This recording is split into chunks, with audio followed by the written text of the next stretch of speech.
Aberdeen is Scotland's third largest city, with such a rich culture ranging from art, theatre, sport, science and music. Few musicians have emerged from Aberdeen, but most notably pop singer-songwriter Emily Sandé and Eurythmics vocalist Annie Lennox.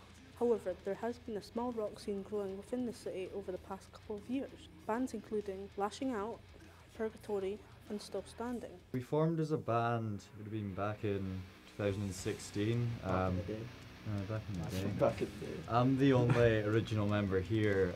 We started off as MHTS. It was supposed to be a pop punk thing that just kind of went to shit, really. When we formed as a band, it was like late 2015. Cal joined. Yeah. And we changed to Purgatory. Well, my new band, Lashing Out, formed around 2 months ago when my first band split up. My first band, we got together about a couple of years ago and we just decided to break up and start a new one. So yeah, not too long. Kind of just branched off from there. We lost a drummer and then we gained another drummer. But that's how we started. We were influenced by like the basics, like everybody had their phases where they were like, Asking Alexandria, they're fucking sick. But realistically, Still Standing actually managed to get formed because Craig O'Neill from Sleepless sort of forced us to release a track so we could play a show. Bands such as Enishkari and Traitors influenced me to start because I went to see them live and I just thought I wanted to be a part of that. We started off, like I said, as kind of pop punk, so we were looking at A Day to Remember, a little bit of Beartooth, like went a little bit heavy, but Blink I suppose would have been quite a big influence of the pop punk vibe. And then when Cal joined, that's where we kind of stuck to the like Architects, metalcore, Architects, Bury Tomorrow, Parkway Drive. Yeah, those kind of bands. And then I came in, just kind of reinforced that. Yeah. Just more. Bring Me as well. Bring Me were a big one. influence. Bring Me would have been a huge one. The reason my old band split up was just because we got into heavier bands. Honestly, I think the scene's always been that. Yeah, like not to shit on anybody else, but like your indie scene just isn't that big. You know, your rap scene is almost dead. Sadly. Pop punk's gone. Like metal. There is no other scene. Like even when like, I think out of everyone in the band, everyone's been going to local gigs for the longest. Yeah, I think it's sort of the age as well. And since then, just like anyone that like I remember like people that were like 18 then, that all they were doing was heavy music.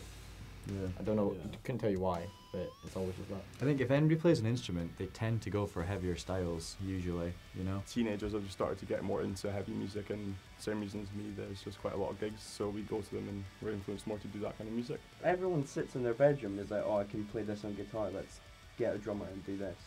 Oh yeah. And then because they know someone who's in a bigger band, they're like, oh, can we play a show with you? And I'm like, yeah, we'll let you open. I'd like to take it quite far. We've just booked our first tour, so it'd be cool to get on bigger tours around the world. Right now, I see it more as a hobby, obviously, because I'm not making money, but would be lovely to have as a career. I would say world. this is a career path that we would all like to pursue. Definitely for me. Yeah. So obviously I'm studying music. I mean, that's the dream, isn't it? Like, not having to have a 9 to 5 job, that would be sick, but metal or just the genre is very limiting, and Aberdeen doesn't have that much promotion or anything like that, so it's quite hard to break out of Aberdeen.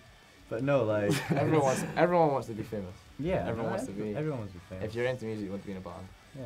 Yeah. So, And I mean, you know, playing music for a living would be pretty cool. Yeah. In my old band, we played with a band we look up to called Bury Tomorrow. It took us months to get on the show, but when we did, it was good to be playing with a band I'd seen already about 6 times. Yeah, it's a good show. I think before Connor, I think our favourite experience would probably be recording the EP. Yeah, that was really good. That was like what, 5 or 6 days we went out, like just each day. Yeah, in like May. Where did you last do it? year? It was at Tippertay Industrial Estate. A guy called Kieran Smith who mixes like heaps of the Aberdeen bands. Yeah, he's a really good mixer. Probably our headline show Yeah, when we played Tunnels. that was fun. It was our headline in Purgatory's first gig, and we managed to like almost sell it out, and everyone was grooving. Yeah, favourite experience so far would have to be tour because it's the only big experience we've had with Connor in the band, really. And all going away Yeah. on our own. That was pretty fun. Yeah, I mean we went Dunfermline, Dundee, and then Aberdeen. Aberdeen show was mad.